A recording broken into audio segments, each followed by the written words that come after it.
See video siin on president Trump G7-l pärast seda, kui ta oli lõpetanud oma osalemise UFC-s kell 1 öösel. Ta astus Air Force One'i pardale kell 3 öösel ja nüüd peab ta välismaal mitmeid kohtumisi. Ja veel tuleb, Trump lõpetas sõja Iraaniga ja kohe pärast seda, selles kohtumises siin, kinnitab president Trump, et Iraan ei saa sentigi. Iraan ei saa sanktsioonidest mingit leevendust lihtsalt lepingu allkirjastamise eest. Kui palju see siis väärt oleks? Ei, see ei kehti. No, see on tegelikult käitumise küsimus. Kui nad teevad seda, mida nad peavad tegema, hakkab see kehtima. Härra Macron. Millise kohustuse te Prantsusmaa nimel võtate? Sellel esmaspäeval, 15. juunil 2026, ilmus Ameerika president suurte võimude ette käes tõsine sõnum. Iraan allkirjastas lepingu, kuid ei saa sentigi tühjade lubaduste eest, ei saa automaatselt sanktsioonide leevendust ega vabastata raha lihtsalt allkirja andmise eest. Ja ta ei müü taganemist kui võitu. Trump kinnitas, et igasugune võimalik leevendus sõltub Iraani režiimi käitumisest, sellest, mida Teheran edaspidi teeb, ja tegelikust nõuete täitmisest, mis on lauale pandud. Leppe eesmärk on lõpetada üle 100 päeva kestnud sõda, avada taas Hormuzi väin, taastada naftavool ja vähendada ohtu Iisraelile ning kogu piirkonnale. Vahetult pärast seda helistas Trump veel, et proovida lahti muukida ka Ukraina sõjaprotsessi, näidates, et ta saabus G7-le tempot aeglustamata. Kuigi osa meediast üritab peale suruda narratiivi, et ta andis järele, lükkab ametlik avaldus selle versiooni ümber.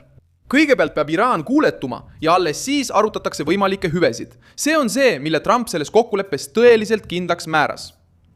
Miks Iraan nõustus istuma läbirääkimiste laua taha ilma kohest raha saamata? Kuidas võib see allkiri muutuda lõksuks režiimile endale? Ma räägin sulle kohe kõigest sellest. Kui sulle meeldib selline otsekohene ja selge sisu, siis kaalu tellimist, sest siin on iga päev selliseid videoid. Donald Trump kinnitas, et leping Iraaniga on juba esialgses vormis allkirjastatud ning ametlik allkirjastamine peaks toimuma reedel 19. juunil 2026 Šveitsis. Avalduse kõige olulisem punkt polnud mitte ainult lepingu olemasolu, vaid ka piirang, mis pandi rahale. President kinnitas, et võimalik sanktsioonide leevendamine sõltub käitumisest. See tähendab, et Iraani režiimil ei piisa ainult fotode tegemiseks, käte surumiseks ja memorandumite allkirjastamiseks. Ja siis jätkata sama ähvardusmängu, uraani rikastamist ja survet rahvusvahelisele kaubandusele. Valge Maja tahab, et Iraan astuks kontrollitavaid samme. Ilma selleta pole mingit preemiat. J.D. Vance rõhutas seda seisukohta, öeldes, et Iraanile ei kanta üle ühtegi vahendit allkirja vastu. Tema sõnul ei vabasta memorandum külmutatud varasid ega ava ust kohesele rahale. Iraan astus sellesse läbirääkimisse mitmelt poolt surve all. Konflikt oli kestnud üle 100 päeva. Hormuzi väin sai kriisi keskpunkt.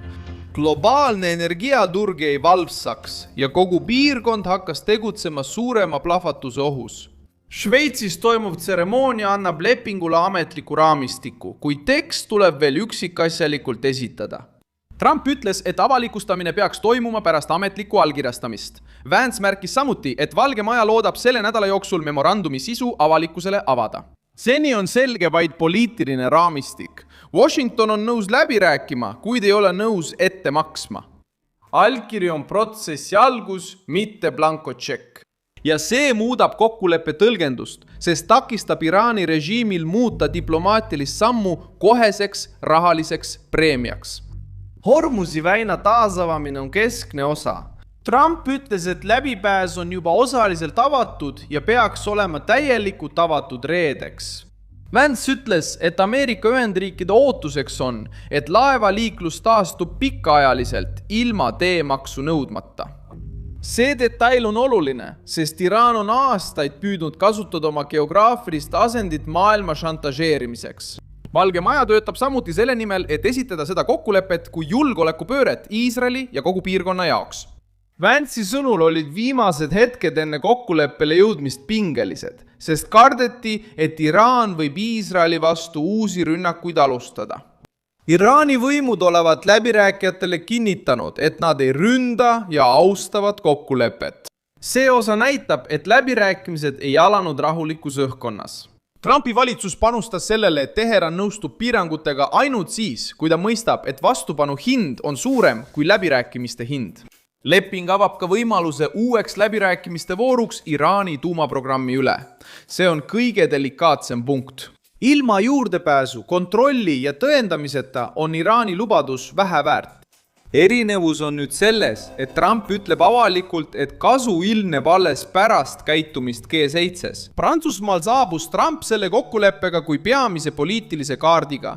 Ta ei läinud kohtumisele ainult selleks, et kuulata välisriikide juhte. Trump rääkis taas protsessi taasalustamisest, et lõpetada Venemaa ja Ukraina vaheline konflikt, kasutades Iraaniga sõlmitud kokkulepet meetodi näitena. Tugev surve, otsene läbirääkimine ja katse tulemusi saavutada. Osa meedia ja poliitiliste vastaste reaktsioon järgnes juba tuntud stsenaariumile veel enne teksti täielikku avalikustamist. Nad püüdsid müüa ideed, et Trump oleks Iraani suhtes leebem olnud, sanktsioonidest loobunud ja režiimile raha andnud. Vence ja Trumpi avaldused lükkavad selle tõlgenduse ümber. Senini on olemas ainult tingimuslik memorandum, automaatset vahendite vabastamist ei ole, allkirjastamisega ei kaasne kohest sanktsioonide leevendamist, preemiat ei ole. Ilma täidetud etapita seisab Iraani valitsus nüüd silmitsi probleemiga kodus. Välispubliku ees võib ta püüda esitada kokkulepet diplomaatilise võiduna. Radikaalsele tiivale peab ta aga seletama, miks nõustus Hormuzi väina taas avama, rünnakuid piirama ja Ameerika nõudmiste all läbi rääkima.